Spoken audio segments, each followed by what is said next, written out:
Are you sitting comfortably? Then we'll begin.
Hello, it's good to be back, and the AFTN podcast is back. We decided to take most of July off with the busy month of August coming up. We thought we'd recharge our batteries a little and just have a little bit of time off, a little bit of vacation time, but now we're back. Well, at least I'm back. Steve's not back yet. He'll be back hopefully for the next episode. It's episode 120 of the AFTN podcast. I'm your host, Michael McCall, and although it's just me that you have to listen to in these in-between segments, we've got a lot of guests coming up in the show. So let's kick things off right away with some Whitecaps chat with Harjeet Johal.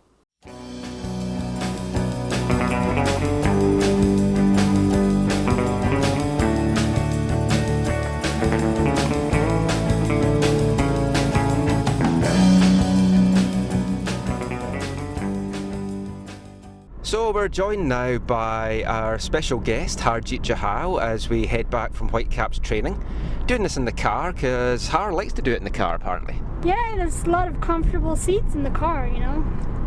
So we're going to talk some Whitecaps just with Har. So it's been a while since we talked Whitecaps. It's been an interesting couple of weeks. 3 games the Whitecaps had gone without a win, but they did get that vital point in Portland. Then they got that huge win against San Jose on Sunday. Can we officially stop talking about a summer slump now? Well, it was San Jose, and San Jose is not a very good football team, as we know. They had Wondolowski fly in from Philadelphia that morning. If you look at the lineup, San Jose's dreadful, so I wouldn't put the brakes on the summer slumber just yet. Let's see how they do in this Seattle game, the next week in the CONCACAF Champions League, and then they've got RSL the next Saturday. They got a lot of games coming up. They're getting healthy bodies. It's really the start of a busy August. Crunch time. Let's see how they do in the first couple matches. I'm not quite there and ready to write off the summer swoon. Let's see how it goes. Talking about August, it is busy. I mean, 8 games, it's the busiest time for the Whitecaps since they joined the MLS era. 3 different competitions they're fighting for as well, and they've got a good chance to be successful in all 3 competitions.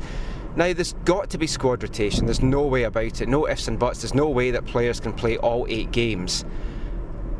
How do you see the Whitecaps prioritising the 3 tournaments, and what about you yourself? Where would you kind of prioritise them? Well, for myself, I would prioritise as MLS. I would say that has to be first. And then I would go CONCACAF Champions League, and then I'd go the Canada Cup. Really, you want to solidify a home playoff date. Currently, they're number 2 in the Western Conference, and they need to stay there to make sure they miss the first round, the knockout elimination in the MLS playoffs. So I'd put it down to MLS first, CONCACAF second, and the ACC third. I'd go with your strongest lineup this coming Saturday, and then home to RSL. Maybe you put in the young guys when you play Seattle back in Vancouver, put in a couple of veterans. But for the most part, it's MLS is number 1. You've got to go and get that. It's so tight in the Western Conference, you need to get the points while you can before all these big-name DPs start coming in and scoring goals and helping their team. So, yeah, MLS all the way. Yeah, I agree that MLS has to be the main priority. It's the bread and butter. It's what the team plays in every week. So, I mean, it's really important that they that they kind of get some points, especially against Seattle, because they've got a 4-point lead over them just now. Get a win on Saturday, you're increasing that to 7, and at this stage of the season, that is massive. It's so tight in the West just now, the teams are just really, really joined together that any slip-ups and the pack's back on top of you again. As for the prioritising of the other two competitions, it's a tough one. They want to do well, it's their first ever Champions League campaign, so obviously they want to do well in that. At the same time, they've got a better chance of winning a trophy in the Canadian Championship because they only have 2 games to play in that, and if they can get through those successfully, then they win a trophy at the end of it. And they then qualify for next year's Champions League. I think the way that the club are looking at it, I agree with what you said. The higher-ups, the executive in the club, their big target for this year is to do better in MLS in the standings than last year and to go further than before, which also includes getting a home playoff date. After that, I know the fans would probably prioritise the Canadian Championship, and I kind of go with that a little bit as well because of the fact that, what I said, 2 games and you can win a trophy at the end of it. But you also want to show well in Champions League, and that can put the Whitecaps on an international stage. Can they go and win the Champions League? I don't know. They've got Latino players that I think are made for the Champions League. So you're saying about playing the strongest team on Saturday, I kind of agree with that, but I'd like to see Wednesday's game against Seattle being very Latino heavy. I just think they're kind of made for that competition. I know it's only Seattle, but with CONCACAF refs, I just think that they'll be able to work them a little bit better. Yeah, you never know what you're going to get with the performances from Latino players. That's not just the Whitecaps, but any team. Consistency is a bit of an issue, and they're amazing. So we'll see how if Pedro plays, maybe Nico, Octavio, Diego Rodriguez even. We'll see how that goes. And you mentioned the CONCACAF referees. We never know what rule book or napkin they're going to bring out of their back pocket, so that's always a surprise. And you just have to go and look at how things have unfolded in Chile to see how everything's perceived. So yeah, the Wednesday CONCACAF Champions League match, it could be a lot of surprises. It could give us lots of talking points. So it's always a good match, and we'll see what happens with these Seattle games. Hopefully no more bad news bear it. I'm particularly looking forward to Wednesday's Champions League game and just the whole Champions League campaign. It's something I've wanted to see since I started watching the Caps in 2008, and they've been so close so many times. It's great to finally see it now. Now, you talked about referees. Mark Geiger gets the Cap Seattle game on Saturday. A great reward for the guy, obviously. So Seattle are in a little bit of a slump at the moment. If you look at the form guide, they're actually bottom of the table in terms of how many points and wins that they've got in recent weeks. Obviously a Cascadian derby. It's never going to be easy. But is this a great time to catch Seattle? Do you expect to see all their big guys back in the team? And do you think that we're going to see the Sounders lift the Cascadia Cup on Saturday by getting a win over the Whitecaps? No, I do not think the Sounders will win the Cascadia Cup on Saturday. We've seen how well the Whitecaps have performed in Seattle at CenturyLink the last few seasons. Kakuta Mane especially, starting off with a hat-trick a few years ago. Whitecaps thrive in that environment. Tim Parker was talking about how excited he is to go down there. He's never played in Seattle before, so I think the Whitecaps will be pumped up. A lot of the fans and the players make it a great atmosphere. I think it's going to be just fantastic. So yeah, I think Seattle's ripe for the picking. We'll see how much Dempsey plays. They've got Obafemi Martins, who's a bit nicked up, several other players. Marco Papa's not even on the team right now. He's in rehab, so definitely a Seattle team that's not all together right now, missing pieces, kind of like the Whitecaps were a few weeks ago. So this should be an even match. Both teams with some star players, but clearly not everyone at full strength. So it's going to be a cracker. It certainly is, and I fancy the Whitecaps to get the job done with maybe a 2-0, 2-1, 3-1 victory. I think they can definitely win it by 2 goals. I think we're going to see Kakuta heavily marked this time, and that's going to be good for the Whitecaps because I think it's going to free up Teixeira on the other wing, assuming it's Teixeira that gets the start for the injured Mauro Rosales. Now, you mentioned about the big name players coming into MLS. We'll only touch on that briefly, but obviously there's been a big influx of them. Whitecaps so far have been quiet in the transfer window. Do you think they need to actually add someone to be able to compete with these big spending teams down the stretch? Or do you think that the depth is good enough to handle 3 competitions and to get what they're hoping for, which is a bit of a lengthier playoff run this year? Yeah, I think the Whitecaps' depth, it's pretty good. It is really good. But I still think they need that one guy to kind of push them over the hump. I don't know who that is. Probably a striker, someone who can get forward, has a lot of pace, or maybe a big guy that has a lot of height.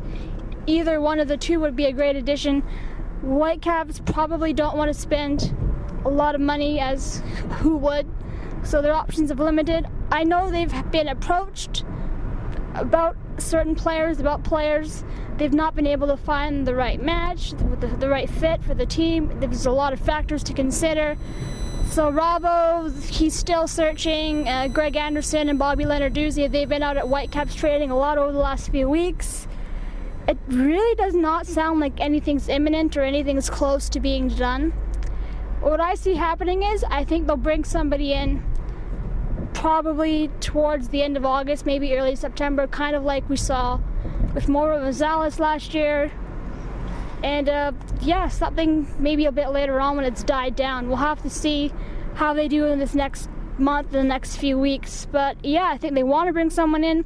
It's not going to be a DP. It's not going to be a guy on a whole bunch of money. They've said they don't operate like that. They don't want to, shake the core foundation of the group. So I think it'll be minor tweak, maybe something small. We'll have to see what Robbo's got up his short sleeves. Yeah, I mean, from what Robbo said, he doesn't want to bring in somebody that's just a squad player. He wants to bring somebody in that makes a difference. And to do that, it's going to be tough. And you also have to look as well as who then moves out. Because Rivero, he's not scoring goals, but it's I don't know if it's at the stage that you would want to drop him yet. But aside from that, you've got the fact that you've got Teixeira, Mane, Mauro and Pedro, and the 4 of them kind of take up those 3 roles in the 4-2-3-1. I think if Robbo wants to bring in a difference maker in the strikers department, it's going to have to signal also maybe a change of formation. We're going to hear from Robbo in a little bit talking about that and whether he needs to move players on to bring somebody in, so we'll talk about that shortly as well. But for now, thanks for joining us, Har. And just before we go, Har, just let everyone know where they can find you online. You can find my Whitecaps stuff at Red Nation Online. You can find my women's soccer stuff at Equalizer Soccer. Twitter is @HarJournalist. And for a bonus, you can always see my stuff making the rounds down in Chile on the national news. Yep, Har's very big in Chile. Check that out. So thanks for joining us, Har. And we'll be back with Carol Robinson.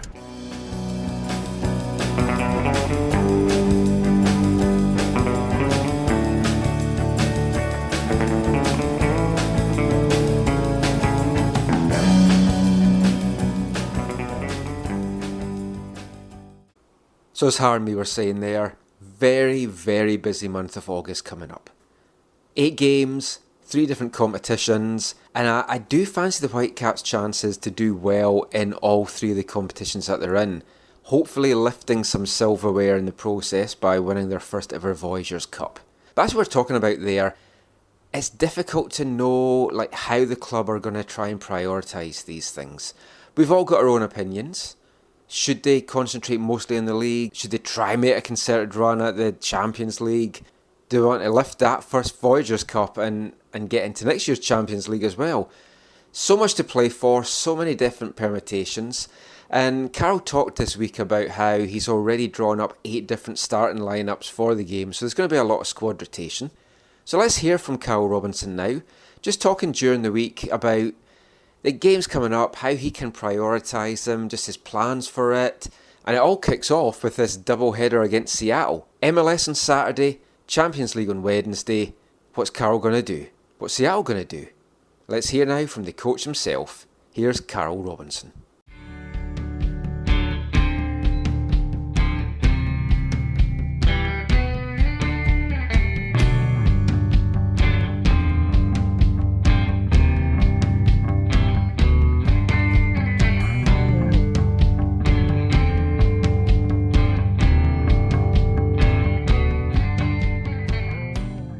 Carl, when you head into an 8-game month, how far ahead will you map out your lineups, or you just sort of take it on a week-by-week type thing? To you, I'll tell you that I take it on a week-by-week, but if you come into my office, you'll see there's 8 teams put up on the board, but that's subject, obviously, to change. So it's all very well planning things, but sometimes things get taken out of your hands. So we'll concentrate on a big game on the weekend. We know it's a massive game against Seattle, one that we've got to look forward to. You don't need to build up games between us and Seattle, and I've said to the group in there, we know we've got the youngest group in Major League Soccer. We've got 1 or 2 that are still trying to regain their fitness, but building it up to be a big game or something we don't need to do. I said you just got to look at, their budget on one of their players is more than my whole roster put together. So it's a great challenge for us to go into their own backyard and try and get a result, because it'll be a fantastic challenge for us. And how do you prioritize the 2 games? I mean, obviously we're going to look at it if we see your regular starting lineup out there Saturday. Yeah. We're going to say that's the priority for you. But can you prioritize? Yeah, I can do. And Saturday's game is the most important game for me. And once we get past Saturday's game on Saturday night, I'll tell you Wednesday's game is the most important. And I think you've reminded me before that I've played different lineups in most of the games I've played, so nothing will change there, Gary. So you'll have to write a bit more about that. So Saturday's game is our main focus. It's a great challenge for us. It really is. Carl, furthermore to Peter's question, when you have the schedule that you do this month, playing matches in 3 different Champions contests, how do you map that out? And how much of a chess match is it with your lineup and with your own head as to, the month ahead where that lies? Well, football's not easy at the best of times, and we've done okay so far. We're in a decent position. This time last year, when we weren't getting results in this period of the season, we weren't in the Cup final and we weren't in Champions League, but we were still, getting asked about how we do it. And, now we've managed to get to the Amway Cup final. We've also managed to, for the first time ever, get in the Champions League. We deal with it. We don't complain about it. Rotation of squad will be paramount for us, and more young players will be given chances, and players just want to play games. It really is a great challenge for us these next 8 games or next 4 or 5 weeks that we've got ahead of us, and who knows the outcome. 5 weeks I'll be stood here, and then I'll either have a big smile on my face or I won't have a big smile on my face. Is your job slightly easier in the fact that the West, the way that it's shaping up in the West? I mean, you don't have to crack the whip on these guys as far as training goes, the way that you lose a match or 2 and you're loaded up. I'm a pretty positive person, as we all know, and I don't crack the whip too often. I keep the competition in amongst themselves on a regular basis. I think you see today the group that didn't start were very competitive, and it's important we do that. And I'll just focus on our business. If we concentrate on our business, we'll be fine. How do you think the West is going to finish the way that it's going right now? Have you got 3 hours? I wouldn't have a clue. Exactly. No, do you know what? I don't know. Every week it's different, and every week there's an opportunity for you or a lost opportunity. And the only thing I'll say is every team is, we've got 11 Western Conference games, and all the other teams are obviously playing Western Conference. So each week it's going to be different, and it's going to be neck and neck. We know it's tough. Some great teams, some great coaches in there, and we just got to concentrate on ourselves. And if we do that, we're in with a chance. Look at this as a good time to catch Seattle. They haven't scored in 3 games. His fans seem to be getting on the team a little bit. Ziggy's under pressure. And do you like going into their stadium when the team's struggling like this? We like playing them because it's a derby game. Is it a good time to play them? When's the best time to play Seattle? They're a top team. They spent a lot of money, back Ziggy to the hilt, and Ziggy's a top manager, so there's never an easy time to play Seattle, and you can read into it what you want, whether their record is, they lost a couple of games. They'll be there or thereabouts at the end of the year, and without a doubt they always are. For them it's about trying to get over that final hurdle and trying to win MLS Cup like LA Galaxy. So we know it's going to be a difficult game for us. Whoever's on the field, whether they're top guys or not, or whether it's our top guys or not, it's about who performs. And if we get it right, we'll create chances. If we create chances, we've got a chance of winning. There's 5 MLS games this month. Obviously you want to have 5 wins out of them, but having that little bit of breathing space now over Seattle, Portland, and also the team in 6th, does it kind of give you an element that if you can maybe concentrate a little bit more on CCL for some of the games? And just... No, because it'll change in a week. If we lose a game and the 3 teams behind us win a game, it's neck and neck again. So it won't change our thought process. Me and the coaches will be fully focused on the game on Saturday to start with, and then we'll address the Champions League and the Amway later on down the line. But we want to. I'm confident in this group. Whether whoever steps across that line and whether they're younger or older, whether I rotate the squad, I'm confident that we can get a result in any game, and that won't change. And we will get results in some games, and we probably won't get results in other games. And the ones we do, it'll be the right thing, and the ones we don't, it'll be the wrong thing. It's the right thing for the group moving forward towards the end of the season.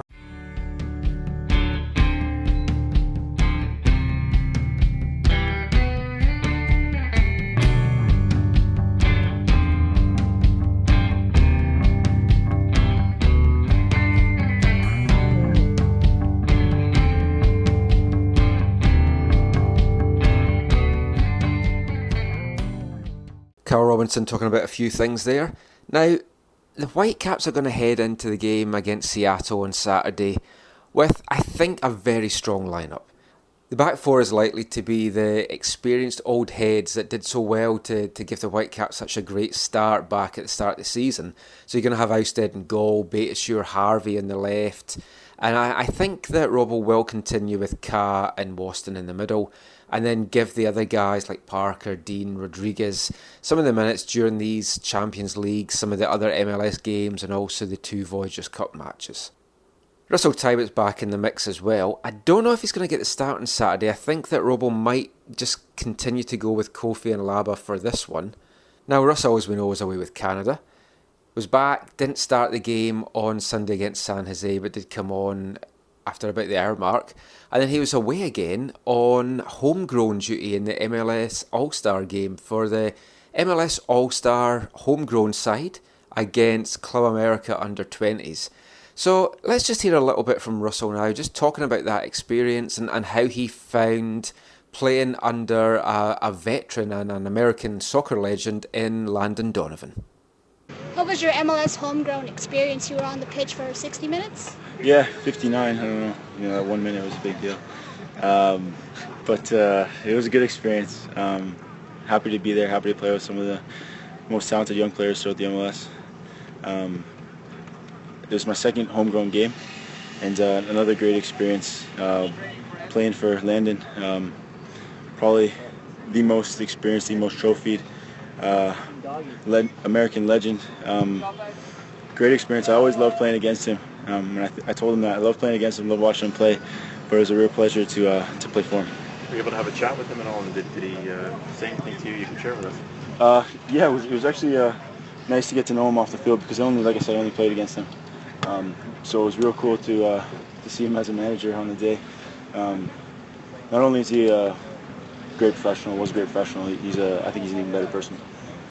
So Russell Teibert there just talking about his experience at the homegrown game during the All-Star Week in Colorado.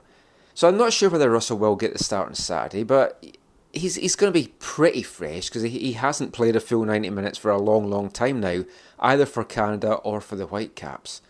Christian Teixeira is back after his suspension and his time off with his family back in Uruguay. I expect him probably to start out on the right, have to have Kikuta on the left, the way that he terrorises Seattle down there. And like I said when I was speaking to Har, I think he's going to get a lot of heavy attention, Kikuta, down in Seattle, and that is going to be good for the Whitecaps because it's going to free up some stuff on the other side. And Kikuta's a guy, even if you give him heavy attention, once he is in full flow with the ball at his feet, you might know what he's going to do, but he is hard to stop. Now, Pedro Morales made his return to the team as a late sub on Sunday's game. Now, Carroll had said after that he kind of brought him on a little bit sooner than he had maybe planned. He maybe only planned to give him 10 minutes or so. Ended up giving him 20 minutes. And he looked good. Training this week as well, he's been moving around, everything looks good. He is a little bit still bandaged up on that left calf, so he's not going to be good to go. I don't see him starting against Seattle. Nicolas Mosquera has come in the last couple of games and he's linked up really well with Octavio Rivero. The two of them obviously have an understanding going back years from when they played together as youths, friends off the pitch as well, and they did well in pre-season. And I think giving the pair of them a little bit of a run together in the team might kind of help unlock Octavio, because we know the goals are going to come again from Octavio at some point. Yeah, he got a penalty on Sunday, still hasn't scored from open play in 11 games though, and I think it is just around the corner, and then once he starts getting his goals again, I think he's going to click, and we're going to see a lot more of them. One guy though that isn't likely to be featuring for a few weeks, unfortunately, is Mauro Rosales. Now, Mauro picked up another injury at the weekend against San Jose. Robo revealed during the week that it is actually a groin injury, and he was watching from the sidelines at training on Thursday. Won't feature. Carroll thinks he's maybe going to be missing for 1 to 2 weeks, and that's maybe an optimistic look. Mauro himself, it's a frustrating time for him. He gets to miss playing Seattle for the second time this season. You know he'd be up for going back to his home club and to put on a show there. But let's hear a little bit from Mauro at training on Thursday, just talking about the first goal that he got as a Whitecap last weekend and just his latest injury. To get that position to score, and it wasn't a good position either, but I scored anyway, so happy for my first one with the team, happy for obviously to have the team start in the game and get much better in the during the game, and I hope it's not the only one. I can score again. Well, you've had probably more injuries this year, maybe than a year and a half than you've had before. Are you worried a little bit about the body breaking down, or? I didn't have many. No, you had an ankle. I have two. You had two, but or is it just? I think is if you play to the limits, you are more going to get injuries anyways. If you play slow and you play like taking care of your body, this is not my style. So I don't think I get injured too much this week and this year, and I think it's my best year. Yeah. So Mauro Rosales there, just talking about that first goal. The last goal he got in MLS was actually against the Whitecaps for Chivas, so it was nice to see him getting back on the score sheet again. Really don't know how the guy doesn't get more goals, because he's just always in and about the action, and he's going to be a big loss for the Whitecaps if he is out for a couple of weeks. On the plus side, as long as the Whitecaps can kind of keep up with their pace in the West, then when we get Mauro back September, end of September, he's going to be a bit fresher and look good going into the stretch, and hopefully for what will be a long post-season run. Now, the question that has been asked to Carl Robinson constantly in the last couple of weeks at training is he going to be bringing in any new additions? Is he going to be busy in the transfer market?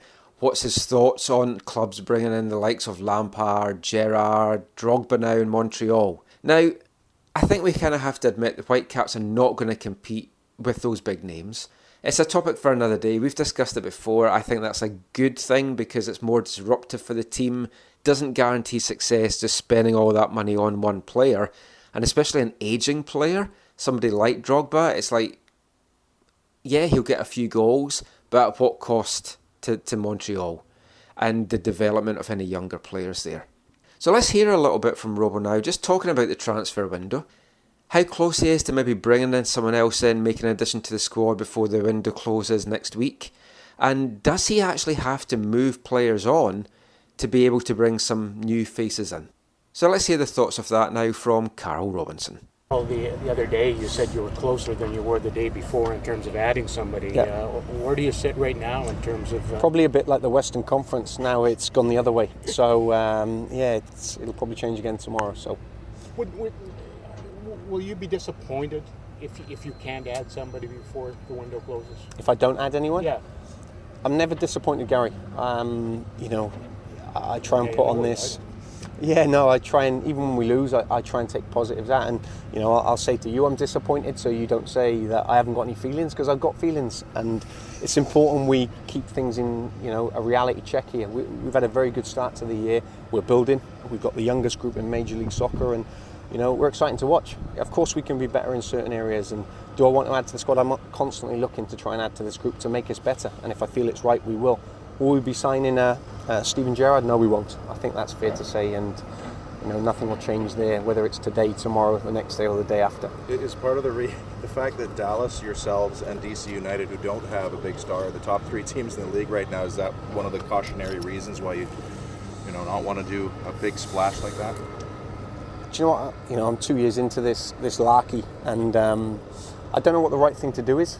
And I don't mean that in a negative way. We've bought players in at this club. We bought Kenny mid-season, we bought Barry mid-season. Sometimes it works, sometimes it doesn't. And Thierry Henry, when we were at New York, we bought him in mid-season, and it didn't quite kick us on to try and win it. So LA bought Robbie Keane and they won it. So I don't know what the right way to do it is, and the proof is in the pudding at the end of the year. So I'll do it based upon, the building blocks for this football club that I've put in place, and, we'll deal with the consequences after, and I want to bring players in. I've shown that. In January I brought a number of players in.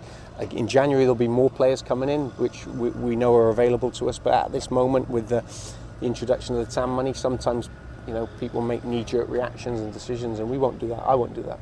Carl, what do you think it says about the league, though, that more and more guys are coming here? Some of them, yes, at the tail end of their career, and some of them maybe not so much. What do you think it says about the league right now? There's better players coming into the league. The quality's improving, and I said to you all the time, I talk about the officiating, which I get asked a lot about, and the organisations are getting better. There's more money being spent. There's better players coming into the league, so everything needs to improve. Coaching as well. Coaching needs to improve, and when you see Pirlo and Gerrard and Lampard and Drogba and Wright Phillips and all these guys coming into the league, which are over 30, mid-30s, I've shown the model that I want to bring in here is bringing young players through. That won't change, and maybe in 10 days' time I'll sign a 37-year-old and surprise you all, but it probably won't happen. Squad numbers wise, it's like, how do you have to move somebody else on before you can bring someone in, or would it have to be at the same time? Yeah, I've got a little bit of flexibility in my roster. I'm able to juggle one or two things, which if I want to do it, because I think it's right, then I will do. So there's no rush in that. If I don't bring anyone in, I don't bring anyone in.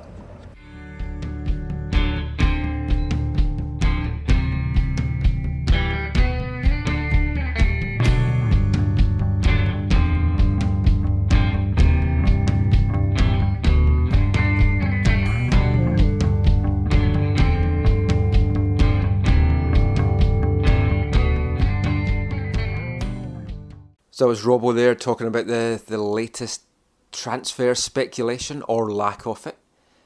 Now lots of people are saying that they kind of need to bring in another striker, and yeah, we do.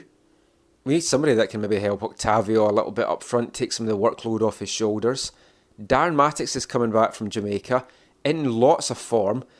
Goal in the Gold Cup semi-final, goal in the Gold Cup final. Really good performances for Jamaica in both the Gold Cup and in the Copa America. Not sure what it is about Mattix that when he puts a Jamaican jersey on, he looks like a different player and he can finish those chances. But hopefully it's going to give him the boost now to just kick on a little bit and maybe unlock and get a few goals for the Whitecaps in MLS play down the stretch here. Of course, the other forward option that Whitecaps have, the underused one, mainly due to some injuries he's picked up this season, is Robert Earnshaw. So as we're coming to the end of this podcast, we thought we would do another one of our fun teammates section with Robert. Now, Ernie has had a long and distinguished career. He's played for a number of clubs, he's played in a number of countries, capped for Wales, played in MLS now for 3 clubs, Toronto, Chicago and now Vancouver.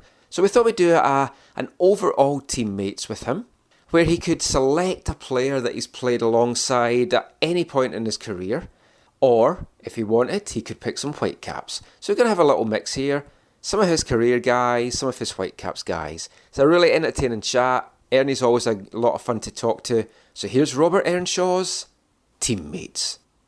We are the most reliable, definitely undeniable. It's like we're you-and-I-able. Teammates, teammates,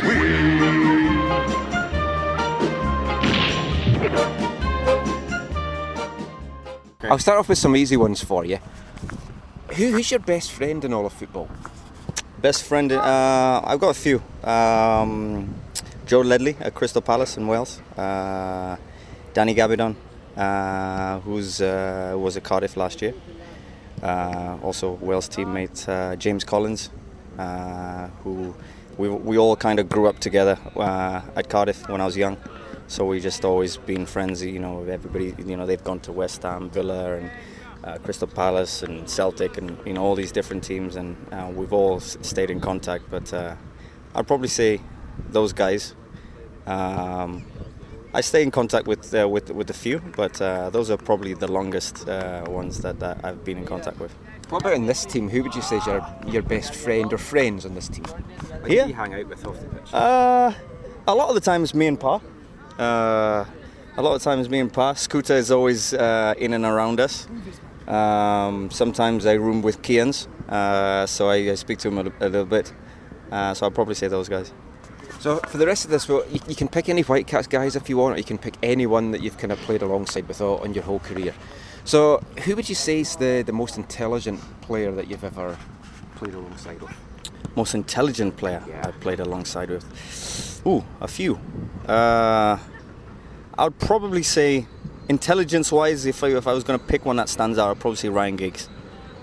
I'd probably say Ryan Giggs overall. I think it's intelligence in a way of everything he did was the right time. Because in football, people think it's about, running around as much as you can and, and being busy and scoring the final goal and everything. But intelligence in football is what you do when you do it and how consistent you do it. And for him, everything he did was absolutely spot on. There's times in training where I used to just make my run. Don't even worry about anything else. If I just make the right movement and the ball will be right there. And I'm thinking, he sees it, he can deliver as well. And that's intelligence for me. So I'll probably pick him. I think like when Kenny was here last year, that's what he was used to as well. He would make runs thinking that folk were going to know exactly where to find him, and that was kind of part of his frustration. What about off the pitch? Like, who's the most intelligent teammate? Ooh, Nothing to do with football. Most intelligent. There's not many. Most intelligent. Timmy Parker's up there, actually, in this team, for sure. I'd pick him. Oh, let me think. Actually, I'll tell you who I would pick. One of the most intelligent is probably Robbo, actually, off the pitch. He was one of the most intelligent because because I'll tell you why. Because there's a few times where we used to be chatting and then something mathematical come up or whatever, and he'd be like, okay, this, and you come up with the equation, and you think, huh? He just did that in his head straight away, So I would say maybe him. There's been a few others. Let me think. I played with one or two people that were thinking they're intelligent. Robert Green, goalkeeper. I was at Norwich with him. He used to come in and sometimes, be reading the Times or something like the paper that no one else picks up. Everybody picks up the Sun, or having a bit of banter, but he'll go off in the corner and read the newspaper or read a book or something. It's like. I'd probably say those just because I'm on the spot. There's probably one or two others I've missed. I don't want to say dumbest or least intelligent, but who's maybe not got the street smarts from someone that you've played with? There's a lot of them. Not the cleverest. Wow, there was one or two. There's a couple here that struggle. There's a couple here that struggle. I'll pick one or two that's maybe here. I don't know. Scooter struggles sometimes. Kians, Bustos, they struggle sometimes. His name comes up a lot in this. Yeah, so I'd maybe pick him right now. All time. It's hard to think. We'll settle for those white guys. Yeah. You'll settle for them. What about fittest guys? Who? Obviously, there's a lot of fit guys. We know Russell's always wins the fitness test here. But who do you think is the fittest guy, or who trains the hardest from everyone that you've played with over your career? Fittest? Or hardest trainer? Yeah, I'll tell you, great trainers. Okay, great trainers. That's a little bit easier. I would say great trainers. I'd say Kanu was good. Some of the things he used to do in training, and he always used to be ready. When the ball's around, he always used to be ready. He was very, very... and sometimes you see him slide tackling in and every big 6'5" Kanu, the skills man, Yeah. He used to come in and he was flying around and popping the ball in. If he needed to tackle, he was tackling as well. That surprised me a little bit because I thought, maybe that side of the game, he maybe not too, he wouldn't be too tackling too much and everything like this. But he surprised me. One of the best was Gary Speed. He was probably one of the hardest trainers because you knew every training session. You knew if it was a passing drill, if it was a shooting drill, whatever he was doing, he was all in. His quality was great as well. He was probably one of the hardest trainers, I would say. I also trained a little bit with like Mark Hughes and just he was the manager at the time, but I saw him train a bit. People like that were hard trainers. Real men. When they came to work, they came to work. What about like off the pitch? Who's the laziest player you've known? Like who could you never get out of bed? Could be somebody here again, but here 100% Scooter because he sleeps all the time. He's always in his bed. You just about. Ethan is the other one. Ethan is another one that you just always he's just sleeping. Those guys just love to sleep. All time. Peter Whittingham, he's up there. He never wants to do anything. Played with him at Cardiff City. Great player, great player. I've got so much time for him, but yeah, he wasn't bothered about anything off the pitch. It's very just, everything just rolls by him, not a care in the world. What about, like, we'll do some quick fire ones, like, who's the best dancer? Like, obviously, you guys in the past, I'm sure you went out a lot, but, like, who's the best dancer? Who had the best skills? Best dancer? And the worst one as well. Best dancer? I tell you, we had Nathan Blake. I played with him with Wales. He was Blackburn Wolves, and he was a good dancer. He could move. Worst dancer? Probably Robbie Savage. I saw him, just try to bop to some music sometimes, and I'm thinking he's got no rhythm, so I'll maybe pick him. Paz got moves. See how the older guys do. I've got the real dancer. Rhythm. Yes. I'd probably say there. Yeah. Now, Robbie Savage, you mentioned there. He might. This kind of comes in my head. He might be the answer to this one. What about like who's got the best dress sense and who's had the worst dress sense? I'm thinking Robbie might fit into that last one. Yeah, Robbie might sneak up there in both categories actually. Yeah. Sometimes Russell was named in both categories. Yeah, Russell's a good dresser.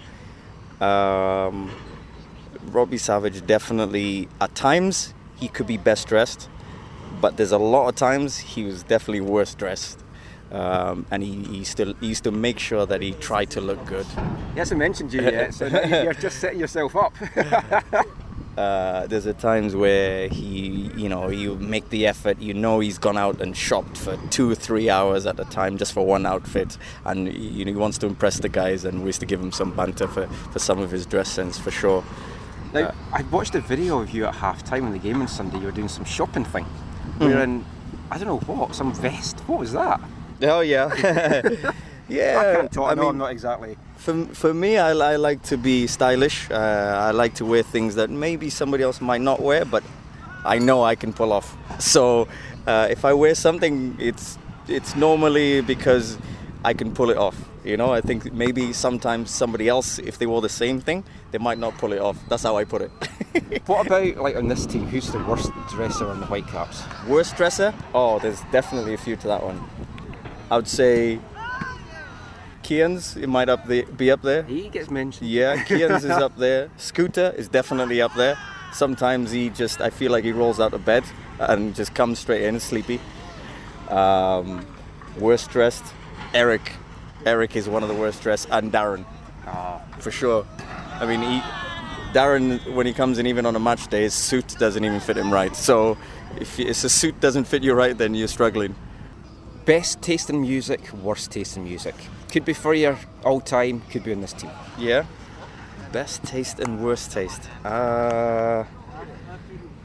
Best taste? Here, I'd say Pa is very good. He knows his music. Because we always talk about we enjoy our music, so that's one of our things. So I'd say Pa's definitely got good music. I tell you, somebody else has got very good music I've been surprised with. It's Sami Adekubi. His music is actually very, very good. I was surprised. Good range, old. Yeah. He likes a bit of new. He likes a bit of old school stuff, but he understands the rhythm. So his music, I was very surprised. I'll pick him. Yeah. Pedro. Pedro surprised me too. See, all we hear when we go down is like all the Latin stuff. Pedro's got a mix. Pedro's got the Latin side that he likes and his Spanish music and everything. But Pedro's actually got a bit of rhythm. And Pedro's music I like too. So I'd put him up there. What about who's got the worst taste? I'm just thinking Eric because I've heard some of his stuff. Yes, yeah. I'll put him there. Eric. Who else? Nico. Nico's music is the worst for sure in this team because he puts the same 3 songs on. I've only been here like 5-6 months, but these guys have heard the same probably 3 songs for about a year and a half or whatever, however long he's been here. So, and everybody's complaining about Nico's music so I would say his. So the last thing is like, who's been the longest in the shower? Definitely Pa, I would say, because normally, there's me and him who are always the last ones. I'd say I'll put myself in there because normally I'm one of the last at the end of the day, and normally he's there too, and there's always laughs and jokes and slapping each other and soaking each other. We've had to wait ages for him sometimes for interviews. So yeah, I'd probably say me and him are normally last. Rusty's up there too because he takes his time doing his hair and shaving and doing this. He's got rid of that horrible haircut. Yeah, so he's always one of the last ones. I'd probably say us 3 maybe. That's great. Thank you so much for your time. Cheers, mate. Thank you. Always a pleasure. Cheers, Robert. We are the most reliable, definitely undeniable. It's like we're uniable. Teammates,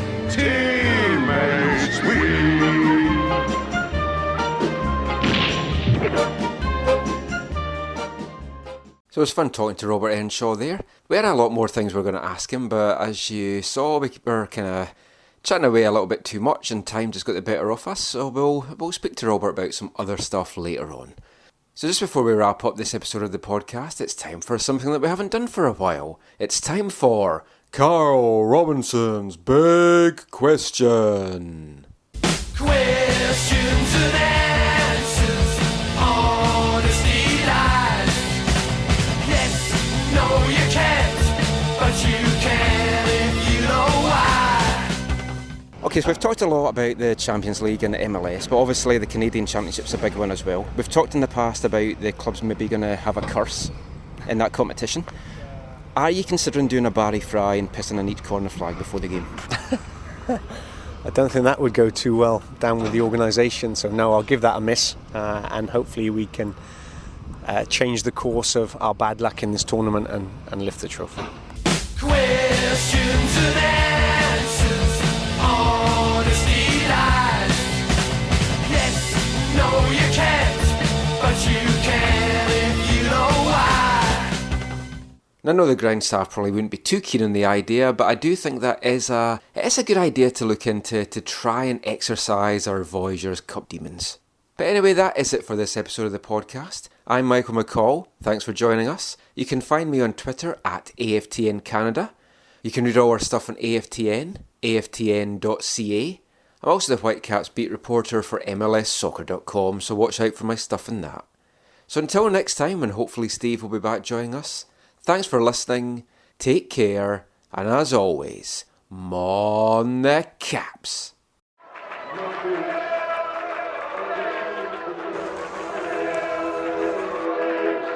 Going to your first match is an experience you never forget. The atmosphere of what's going on around the pitch looks beautiful, and you always look and go, wow, I'd love to play here one day. If you get the bug, it's going to stay with you for life.